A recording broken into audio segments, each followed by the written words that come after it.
Okay, sorry, I'm tired, as all of you probably. Are you tired? Yes. It's the end of the day, so it's common to be tired, obviously. Me also, but the difference between me and you are sit, I am standing. So please be not so aggressive with the questions. But yeah. So let's start. Who I am Tommaso. I love cats and meme of cats. Mountain, math. I recently started on math. And wine. And from yesterday, also Tinto. Because I go to a restaurant, I order also sangria, and no, sangria here, no, Tinto. Let's try, Tinto. I am a software developer and Rama in a spare time. No, just joking. I am bold opinionated person. Yes, AI replaces almost us, hard skill underrated, and many other. But fortunately, we are not talking about my bold opinion here. And this is the first question. Why we need to build a database in 2025? Why?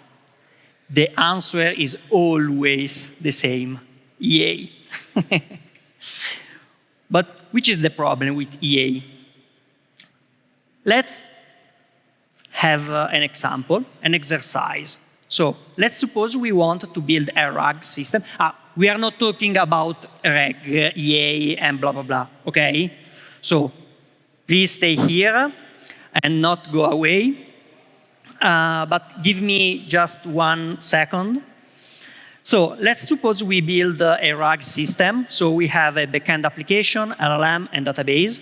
These are the 3 actors. Nota bene, our first implementation is more like that. But we have a problem. We have network latency that can become a cost by our user. Which kind of cost? Network means in the sense of cost, economic cost by ourselves, because output, input, outbound from cloud has a cost. But also in terms of time. Our user cannot waiting too much time. I don't know if you recently tried to RAG system or ChatGPT or whatever, Claude and so on. They are slow, really slow. Even if you have data there inside the database, they are slow. Why? Let's have an example, an exercise. Let's calculate how much cost in terms of time to calculate 1 million of embeddings. This is not a random number, I mean.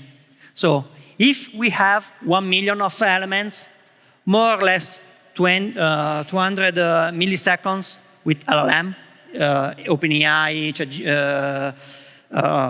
Claude, Gemini, and so on, and 50 milliseconds. If we calculate more or less the global network latency, just for latency, not for perform the operation on embedding calculation and storing data inside the DB, just for the global network, is 1.5 hours almost. This is not sustainable at all. And our numbers are bigger than 1 million. You can put probably a 1 or 2 0 on that number. So a huge data, huge. And this is also obviously impacted the last number we calculated. Too much. We are done, we are closing our startup, we are closing our business. It's not affordable. at all. So what we did is change everything. How? Building a new database. Just a disclaimer, I'm not an expert on creating database, otherwise I work for probably MySQL, Postgre, Kafka, and so on. But I've fun to work in Rama because here I can discover a lot of trouble in very hard problem that we will see later. So what we are explore today is a journey of 6 months. Let's start to deep dive about the category. This is just the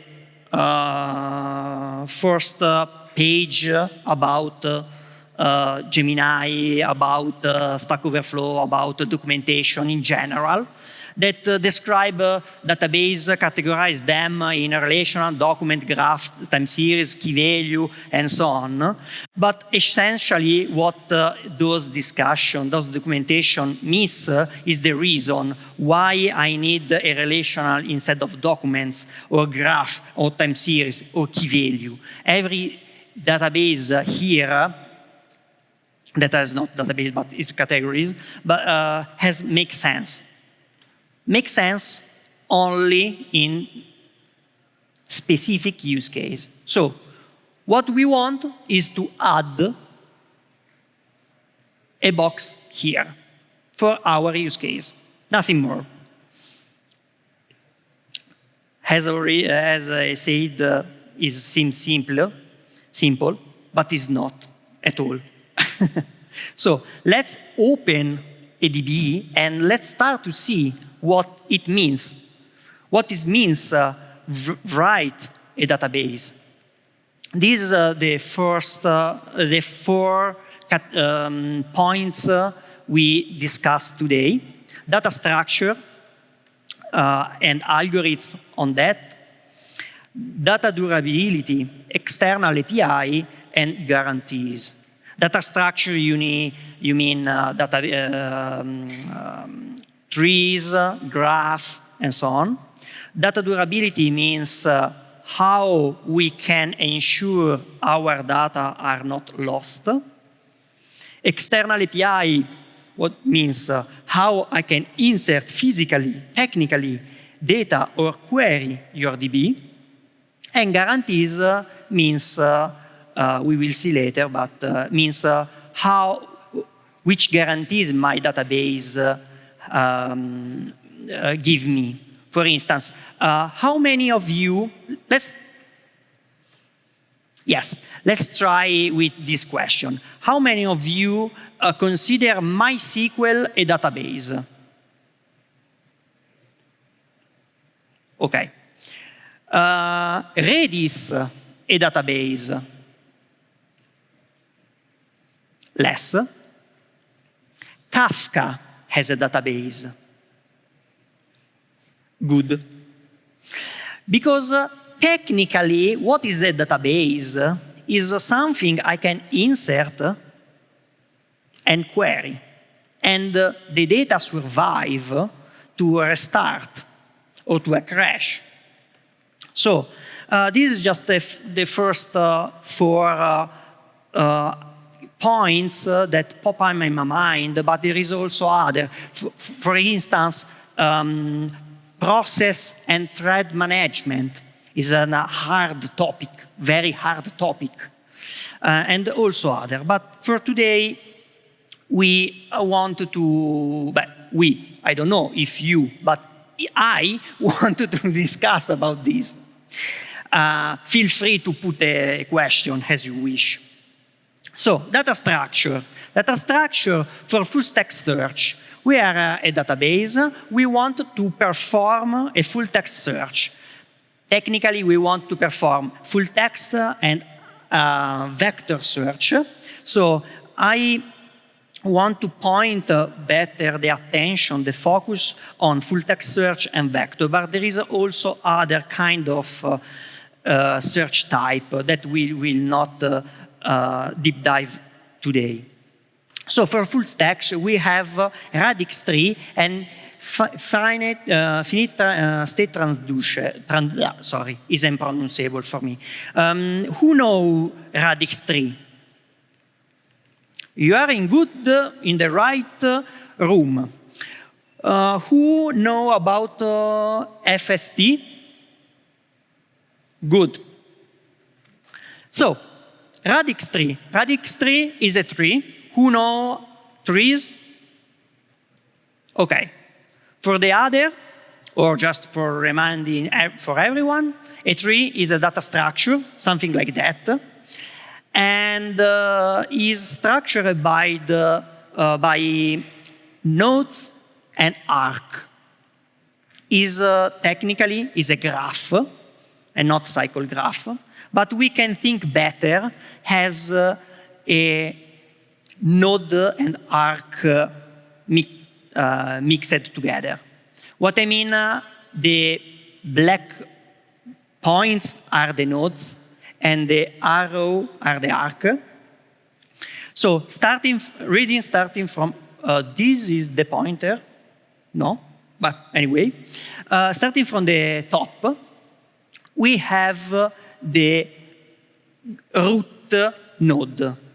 And after the root node, through two arcs, we reach the second level of the nodes.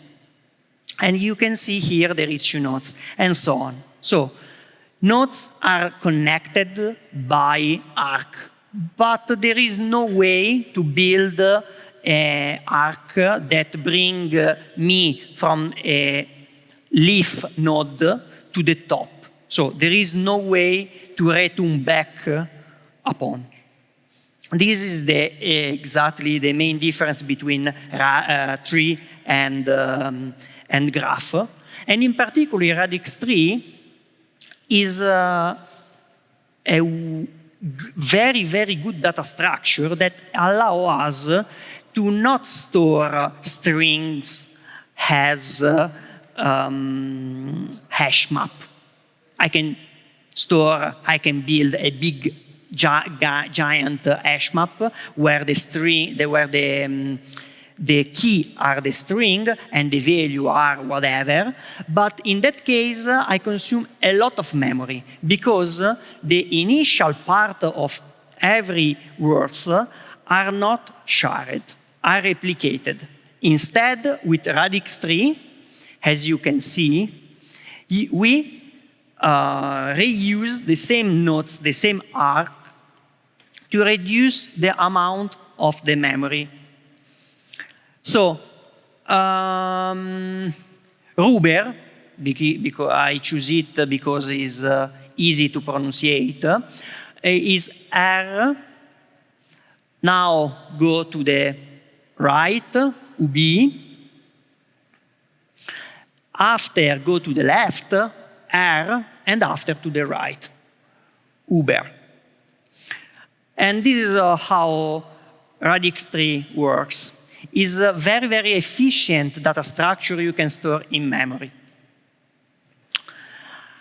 But in language like Italian or English, I have no idea in Spanish, but we have a lot of words that start with the same patterns, with the same prefix, but also finish with the same prefix.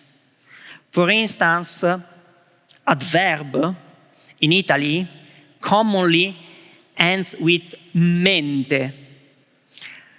In English, we could put here in our mind the blah, blah, blah, less. So, card less, wire less, and so on. So, also here we have a lot of words that could share the ends. But in radix tree, we cannot share because only the prefix are shared.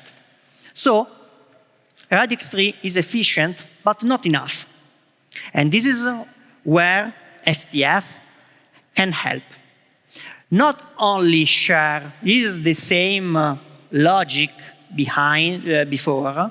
So starting from the left and the end right, we can follow the arrow and simply see that, for instance, H, this arc, is shared. And this is just an example. Could be more than one letter, as already mentioned with less example. And this helps a lot when your string is a high number. With high number, I mean million, billion of words in different language for different purpose. Data structure for vector. For vector, essentially, we have this data structure. Who know about HNSW? Okay. Recently, also implemented by Sanfilippo in Redis. Essentially, the problem about vector are you cannot calculate which vector are most similar to a given one. So let's suppose I have a query vector. Vector is a list of number of floats, embedding, for instance.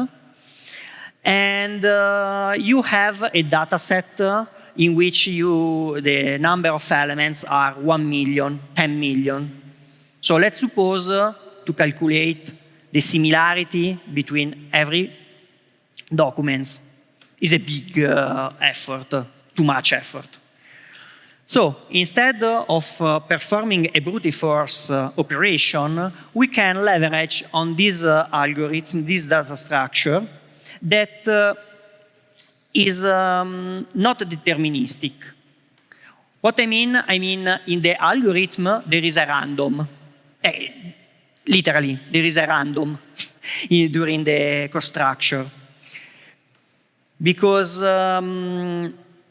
otherwise, we cannot so efficient. So let's try to understand how this data structure works. Let's suppose I have that query. I always have an entry point.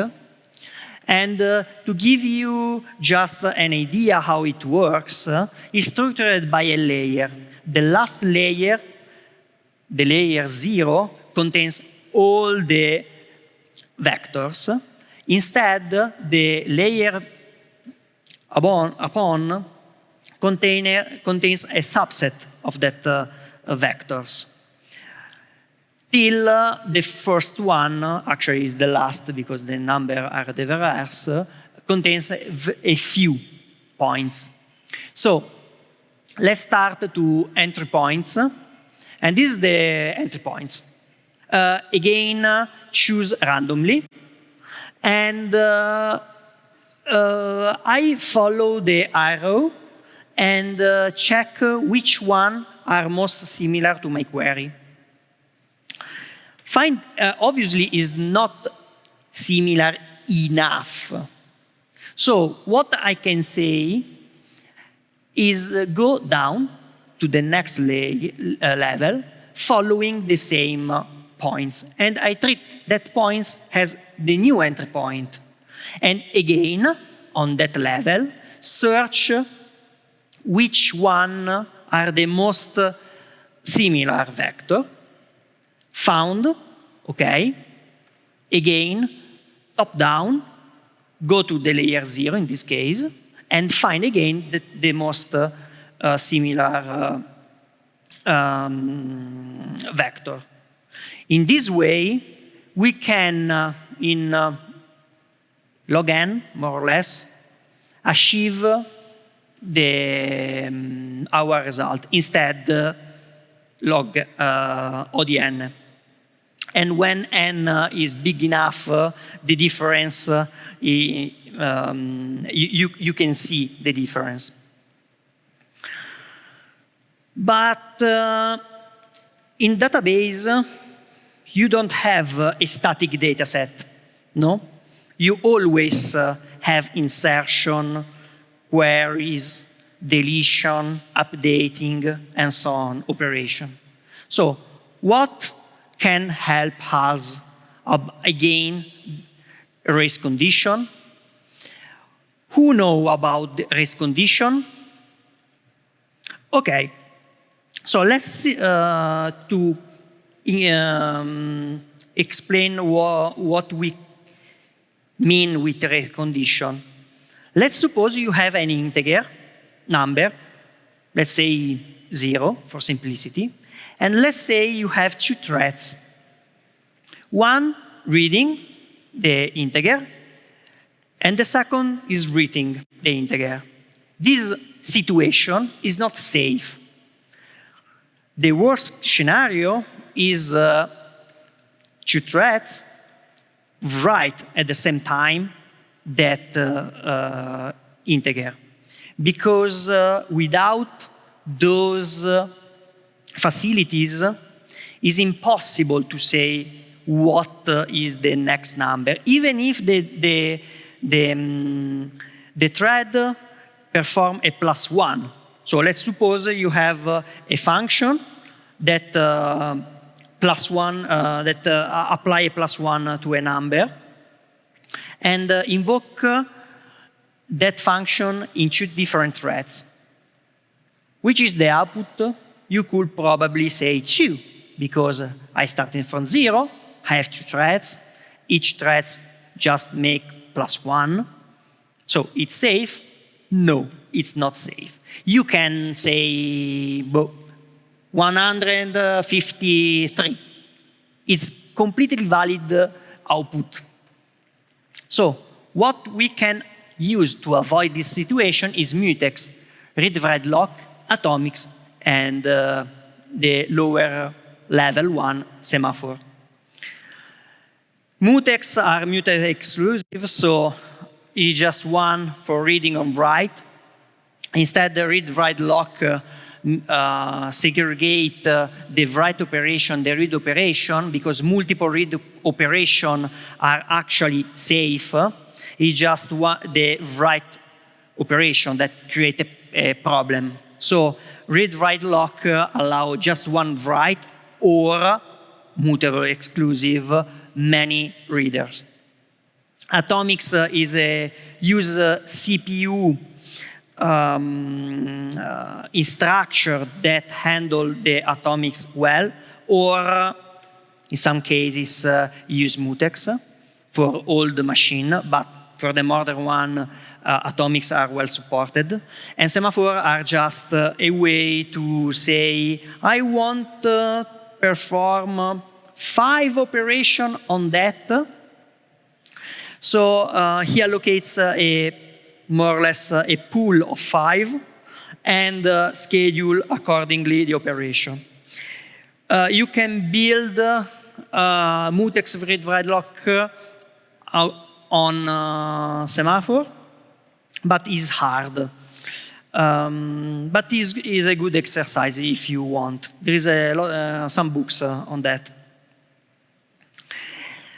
But the initial problem was latency. If you want to know about latency, this is a good, sorry, I changed my PC, so this is a Windows 1.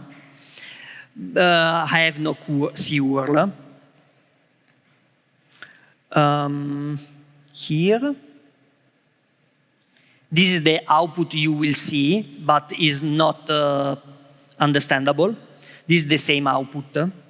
So if you want to know how much the PC take to read from RAM, or from disk, or from network, or from whatever, this is the number you need to have in mind. It's hard to read, at least at the first see. So my suggestion is to read vertically in column, starting from the left. This is the nanosecond, and read from L1 cache or L2 cache is quite fast, and also mutex lock and unlock is very fast. But let's consider 100 of them, And again, 100 of them, that is the SSD random read. So this multiply, and you got that. So when we talk about performance, latency, and whatever, this is the main point you keep in mind. But commonly, I don't know what you do at your work, but in my previous company, I perform proxy or application layer stuff, orchestration, and so on. So before deep dive with Orama, those numbers are not in my mind, because performance, yes, but it's not measurable in microsecond or nanosecond.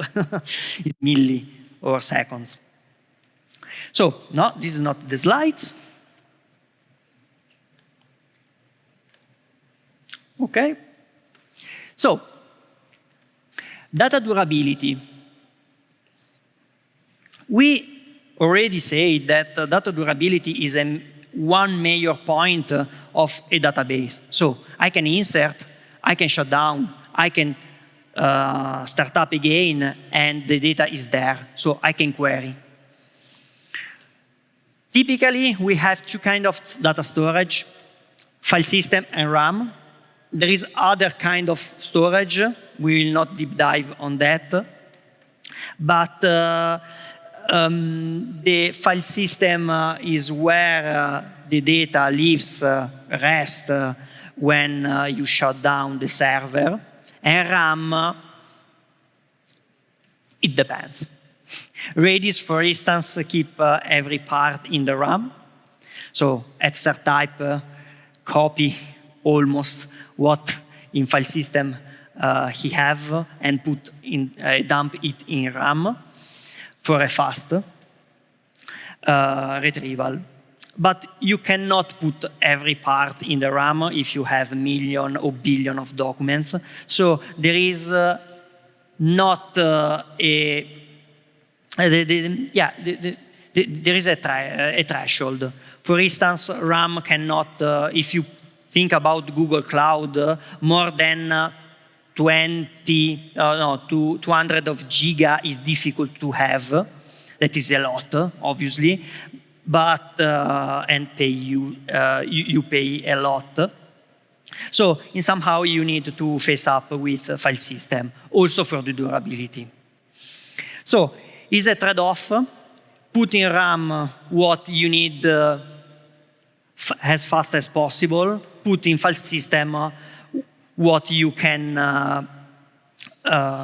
take time to retrieve.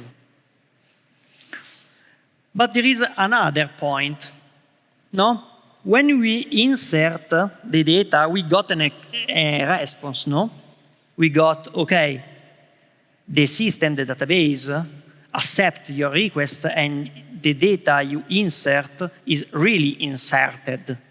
No? If you think about MySQL, when you perform an insertion, you got back the okay. Otherwise, you got, I don't know, conflict key, and so on. And what about the reader? So, how I can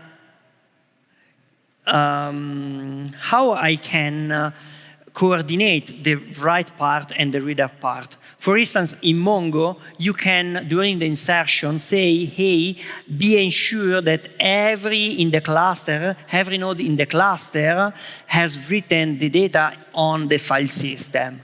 And in that case, Mongo perform an operation inside the cluster with a feedback, and until every node responds okay, Mongo doesn't return to you a response. So there is different guarantees. How much guarantees we want to have is an open question. There is no right choice here. It's a matter of what we want. For what we decide, this async operation, there is a writer here that checks something and propagate the changes to the reader in a synchronous way. So we perform just some checks on the write uniqueness, for instance, just make an example, and after those checks is performed and success, go to the reader side. So, but there is a problem. If we follow this part in a sync part, so let's suppose we go through insert, perform some checks, and got a response, and after forward to the reader the operation, what happened if the operator, me, during deployment, shut down or the application crash in the middle? We lost a data. So how we could check if we don't lost the data? Firstly, I don't write a transactional database, so if something is lost, it's fine. Not fine losing too much data, but it's almost fine. In transaction data is you need to ensure that all the data are written, are well received by the reader and written on file system. No? Okay. Wrong button. The answer is wall, write ahead log. That is technically is what I already said.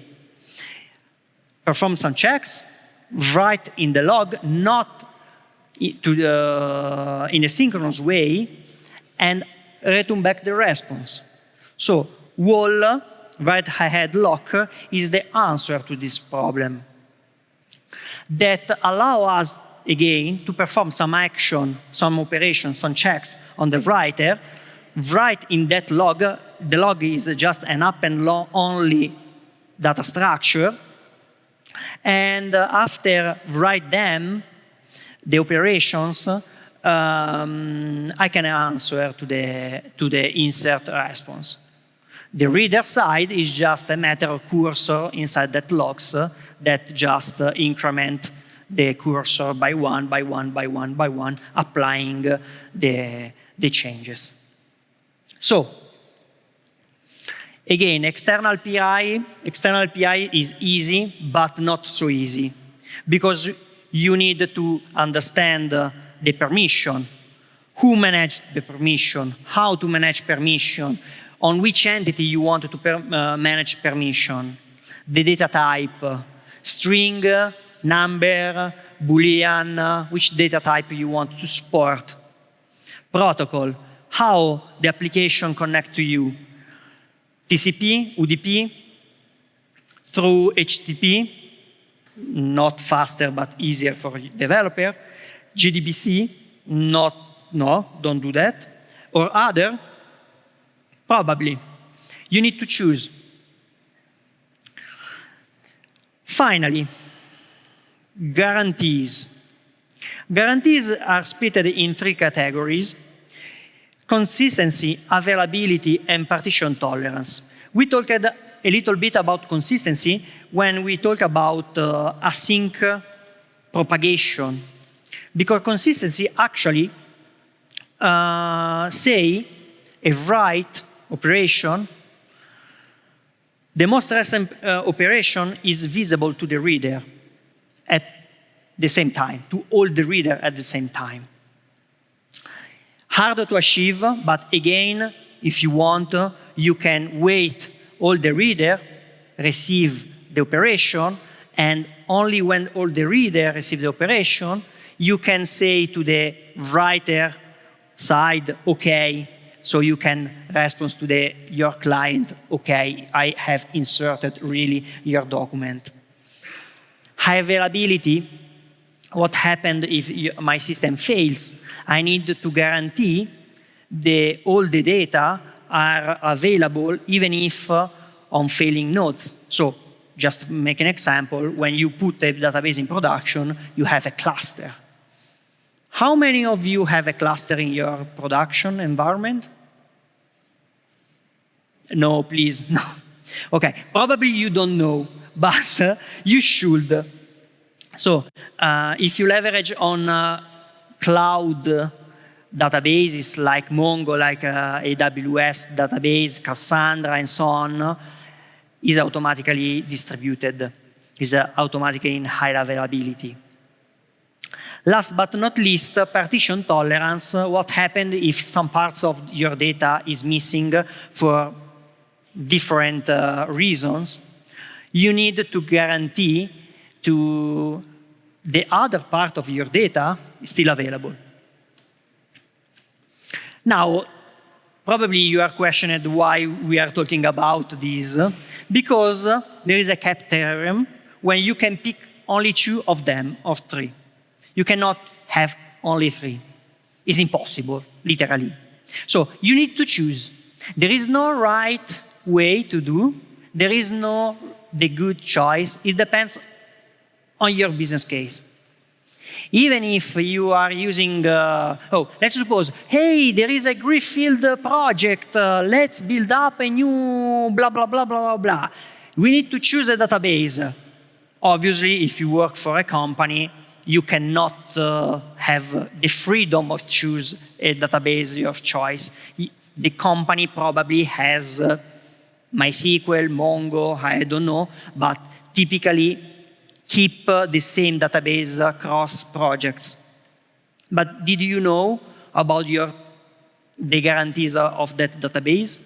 In some circumstances, it's important to know. Not in every part, but it could be important. So, finals, slides. Our solution, the baseline, obviously, the search performance, blah, blah, blah, blah, blah, blah. Insertion, obviously, should be performant. Data durability, obviously, we cannot insert crash and the data is lost. It's not doable. High availability, so we choose high availability instead of other. And written Rust. I know it's a meme, every part is written in Rust, but we don't rewritten anything, it's just written, is it right? So why? Because I'm not a big expert in concurrency programming. So Rust helps us to avoid insertion, reading, and blah, blah, blah in a concurrent way. He doesn't compile at all, so you cannot do that. So it's not easy. It's more easy, is easier to do in Rust. The first choice is Go, but I pray got the response, and my boss should change her minds. So we are here because Orama invests sometimes in Orama Core. That is our solution. Opinable, because otherwise too many configuration, people doesn't understand the configuration. Do you know about configuration of your database? Postgre, for instance, has, I think, more than 100 configuration, just for understand. Also MySQL is the same, also Mongo, but typically you don't configure your database, you just have it and stop. Make RAG easier and also fast, otherwise there is no purpose. Scriptable, yes, we integrate Dino, and is easy, actually integrate in Dino if you write it in Rust, otherwise it's harder. There is also other JavaScript interpreter written in Zig and written in C++, like Dino and Ban in the reverse order. But we choose Dino because we know them and it's fast, really fast. And last but not least, we choose JSON over HTTP because it's easy to integrate. Every developer knows JSON, hope, and how to make an HTTP call. So is for simplicity, integration simplicity. This is our solution. In the middle, you find a rabbit that performs a wall for us because actually we use a database for our database, more or less, because you can see in somehow Rabbit has a database. But more or less, you can split your application in backend application that perform the insertion, update, deletion, and whatever. We have a data structure there to ensure uniqueness and so on. In the middle, as already said, there is a rabbit, and the reader, there is the data structure we saw before. FCFT, radix3, HDNWS, and other. The front end can perform directly the query, because why put another layer of latency? The user stay there, not on your backend. So we choose to expose our database through the internet. Don't care. It's just in read only. Yeah, there is some limitation with API key and so on in JWT, but whatever. Some links. If you want to put a star on Orama Core, we will appreciate a lot. Final slides.